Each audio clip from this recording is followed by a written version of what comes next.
Hi everyone, I'm from CAS laboratory in Russian University. Me and my team are mainly focused on NLP tasks for low resource languages and medical data analysis. But today I will present a paper about our novel approach on adversarial attacks on the language models. As for the start, what is an adversarial attack? Adversarial attack is used to generate an example similar to an original example with imperceptible for human perturbation so that the model starts to mislead. We can see the example here.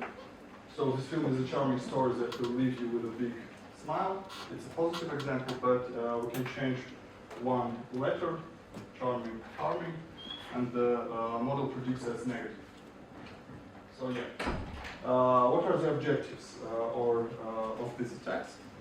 So we want to make perturbations that are undetectable for the human, that are grammatically correct, and that must lead the model to the misclassification. Okay, first let us see on what data we evaluated. Actually, it's a classical sentiment analysis datasets, movie review from Rotten Tomatoes, IMDb, Yelp, and here is one dataset from, let's call it a translation detection. So we have two sentences, one in Russian, one in English, and we have to say, are they in translation of each other or not? The models. The models are two classical, I guess, fine-tuned WordPiece and fine-tuned Excel and Roberta, classic models. So the main part, the algorithm of adversarial attacks. It consists of four main parts. Let's go to the first one, the word importance ranking. So before making some perturbations, we have to calculate which word affects the model the most. So for that we have an original example. We give it to the model. We calculate the score, for example, for the sentiment analysis test. Then we try one by one to delete needed words. And we calculate the score of the model again. So the difference of the original example and the one that doesn't have one word is the importance score. So yeah, the words are then ranked according to that importance score. Then we ranked the words by their importance. So the words that affect the model the most are at the beginning. And we have to generate a candidate for perturbations. So we can change that original word to the perturbized one to mislead the model. The candidate generations was made in three different ways. So child level approach, word level approach, and a combined. Let's start from the child level. We have four types of modifications. Simple modifications, just deletion of letter, insertion, mistype, swap of the letters. But here we had some constrictions. So the letters that we swap or we mistype have to be according to the layout of the keyboard near to each other. So we want to imitate the fast typing and typos that appear while we are fast typing. So it wouldn't be noticeable for a human. Because when the human will just look at the text, you will see that we, instead of A, we wrote S, and we should say, yeah, he was writing fast, so it was just a typo.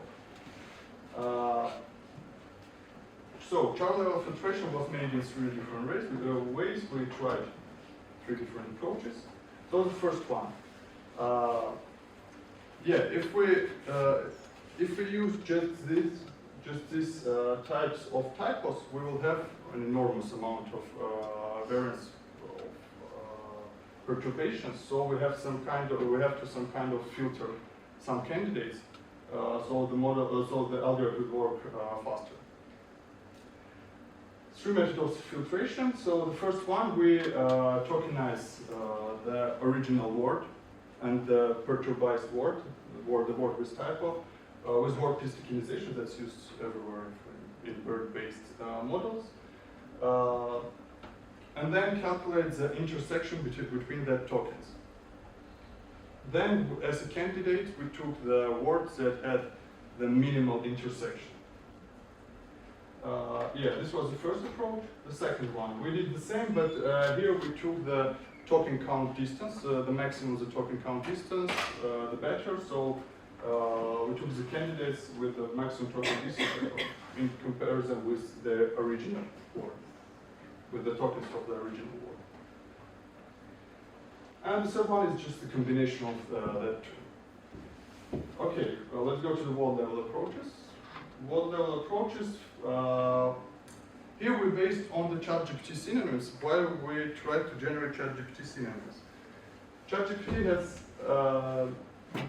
some power that he can give us synonyms for words like oh, we don't have that words in classic synonym dictionaries, so here we have that opportunity. We can get the word for even named entities like Marie, Maria, Marie in IE at the end.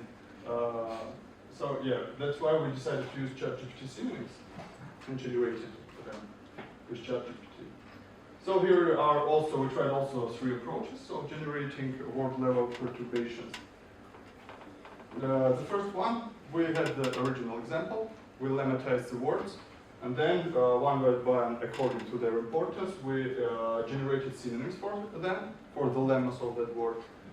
Then changed them in the sentence and morphologically inflect them, so the endings of the perturbed words would be would fit into the sentence naturally. The second approach was based on the mask prediction. So again, we have the lemmas, we have the synonyms for them generated by ChatGPT, but we kind of want to generate the endings, the proper endings, so that the human won't notice the change. So here, if the word, the perturbed word, the changed word, the candidate word have had more than one token, according to the WordPiece declinization, we just deleted the last token and predicted the ending with SMS. And if the candidate word was itself a token, one token, we just one by one starting from the end deleted symbol by symbol, and the prediction that gave the most score was we considered it as our ending. According to this example, we can see verifying example. Okay. And the third approach, we just try to get the endings right from the ChatGPT, so that we gave the words with their endings, like here, plural, for example. And we took the synonyms that the ChatGPT gave to us, but additionally we inflected them too with the morphological analysis, because sometimes ChatGPT works not that good. Okay, so the last type of candidate generation was the combined approach of child level and word level approaches. There, here we just added the opportunity to typo the synonym candidates. We generated synonym candidates, and then we made typos about that synonym. So yeah, at the end we combined together the candidates from synonym-based, from word-level-based approach, from child-level-based approach, and from the combined approach, and use them for the next step. So yeah, the adversarial example generation, the algorithm scheme looks like this. So we have some example. Let's say it's a sentence. We sorted words by their importance. Then we took the top word. At that moment, we generated the candidates. Then we change the word in the model. Change the word in the sentence and give it to the model. If the model is attacked, we stop the attack, we consider the attack successful. Stops the perturbation process. If the attack wasn't successful, we just go to the next stop word. The process ended if the attack is considered successful, or if we reach some threshold of percent of words that we could perturbize. So yeah, and the last part of the approach, the perturbation minimization. So we have changed. We can change. It's possible that we can change 30% of the example. So it's huge, and it would be noticeable for the human. So we try to maximally minimize the perturbations. So this step is for that. Yeah, to minimize, we calculated some, let's say, damage score. How much damage each word gave to the model. So we have a perturbed sentence in some position. We have the score for the perturbed sentence, and the next word we want to perturbize, we change it and we calculate the second score, and the difference of the two scores give us the damage that the perturbed word gave at the moment. So we sort the words according to their damage. The process then looks like this. So we have sorted by damage the words. Then we start to remove a word from according to the least damage that the word gave. One by one we get that replacement. We replace them with their originals, and if the attack is still successful, we just try to replace to bring to the original the other replacement, and so on until the model starts to predict true again, to predict right again. So yeah, and the result. So we have a char level. We calculated only the char level approach, and we could see that for the three data sets on sentiment analysis stats, these are classical sentiment analysis data sets which are used everywhere to compare adversarial attacks. So we use them too, and we can see that these three approaches are our approaches.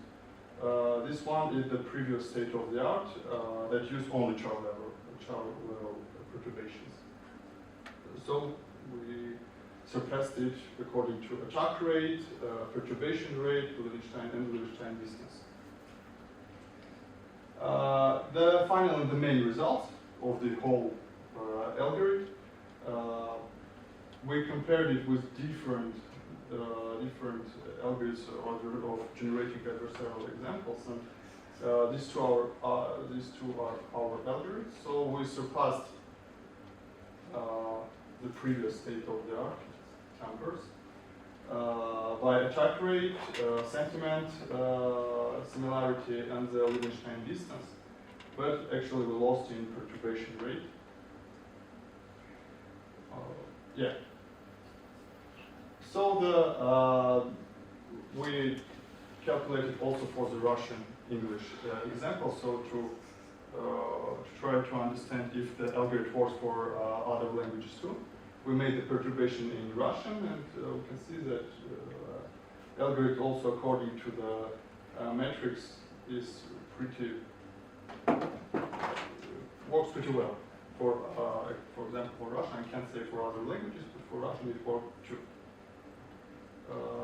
Yeah, and time comparison, our approach and the previous state-of-the-art approach, we can see that our approach is some kind of faster.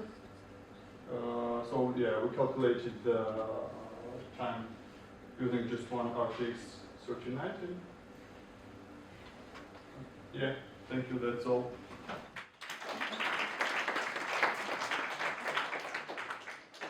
Questions? A question from Newbie. What's an adversarial attack? Can you give us practical examples? Yeah. Okay. So we have a model. Let's say, in this example, this is just a sentiment analysis model, so we want to fool the model. we try to generate examples that fools the model. So in this example, it's pretty, we can see that we can change one letter and the model begins to mislead us. So, like, for example, I didn't like this movie and I wanted to trash its reputation, so I would write these fake reviews, just changing a little bit. Or how would I... Yeah, you can use it like that too, of course. So just spam, you know, Yeah, a little bit. for spamming, or for example, we have a task of plagiarism detection. You could change things like this, and for example, for the paraphrase detection model. Oh, okay. The paraphrase detection model will be full. Oh, okay. So it won't notice that I actually stole this piece of work. Yeah, yeah. Oh, makes sense. Can we use these generated examples to fine-tune models for them not to make mistakes on these examples? Yeah, it's called adversarial training. Yeah, we can do that. The next step is actually that one. So I think the main reason to do this research is to defend. Yeah. Yeah. In terms of practical applications, if you don't have explicit access to the model to understand the word importances, in black box scenarios, how you can attack some model? If you don't have the score itself, it will be much more difficult. But in some scenarios, actually, person from inside the company tries to attack in the most scenarios. So this is called actually, this is a black box attack, but soft black box attack. We only have the score. We don't have the gradients or other things, but it's kind of a soft black box attack. As noising is also the attack, so you just noise these requests, lots of requests to make like your endpoint evaluation do not have the probability that you expect. So you like randomly paraphrase all of the queries, and it's also the attack, right? You could randomly, definitely randomly paraphrase or some kind of perturbation, but it won't work as efficient as this. But if you have an access, for example, for the plagiarism detection systems, you can have infinite amount of queries. So you can achieve this if you pay enough money for the queries. So the main purpose of this is actually to defend, right? Because you're talking about how to use it in a bad way, but but the main reason is to defend, actually. Okay, so you retrain basically the original model. Yeah. Okay. One question about the prompt injection attacks. So is it connected to the research and? No, we didn't research the prompt injection attack, but I know, you could. But I ask you personally, as an expert in the field of adversarial attacks, how can we counter the prompt injection attacks? Because right now I kind of not seeing any works on this, any significant works and countermeasures against it. Actually, everything is just the difference. The only difference is the adversarial training. We don't have other approaches. So you have to generate yourself that attacks and generate and to retrain your model, fine tune or retrain from the beginning. Fantastic. Also, one question on the retailer learning. It seems like it makes sense to measure how much your model trained with this kind of augmentations, how much is robust against the other types of adversarial attacks. Did you measure this? Come again?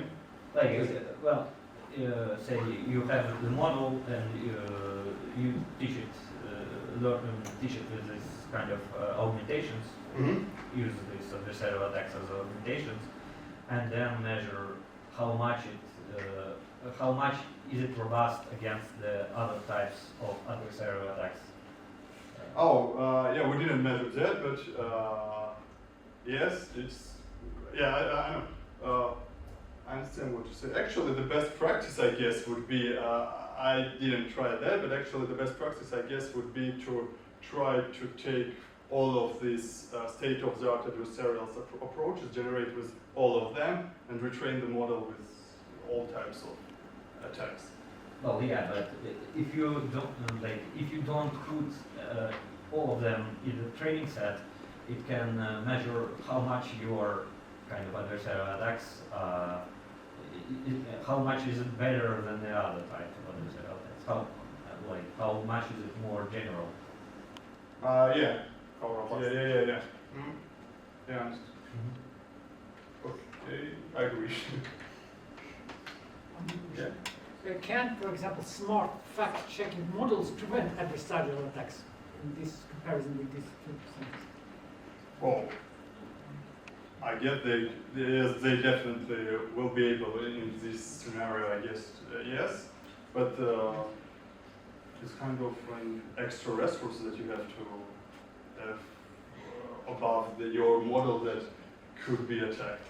So the cheapest situation, you just generate and retrain the model. It will work. Okay. You don't need an additional system for preventing. You can just merge these two systems in one.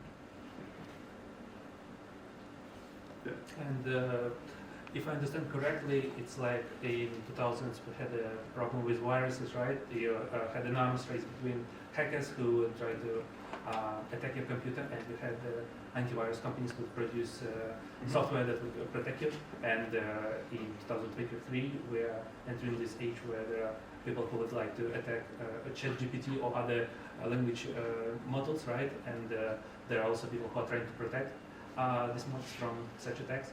How would you, can you give your opinion, how protected, how robust these models are currently, or are they completely vulnerable and exposed right now?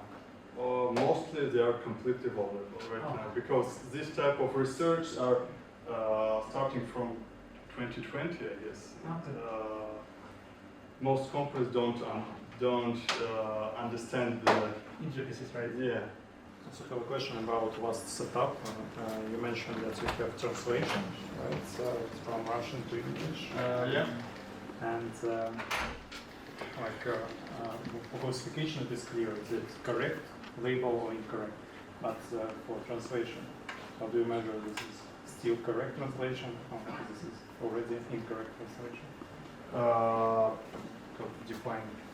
After the perturbation. You mean with perturbation we can't be sure that Perturbate and then translate. That's anything. No. No. Here. Like they compare, is it translation or not? Yeah. Oh, I see. Not the accuracy of translation.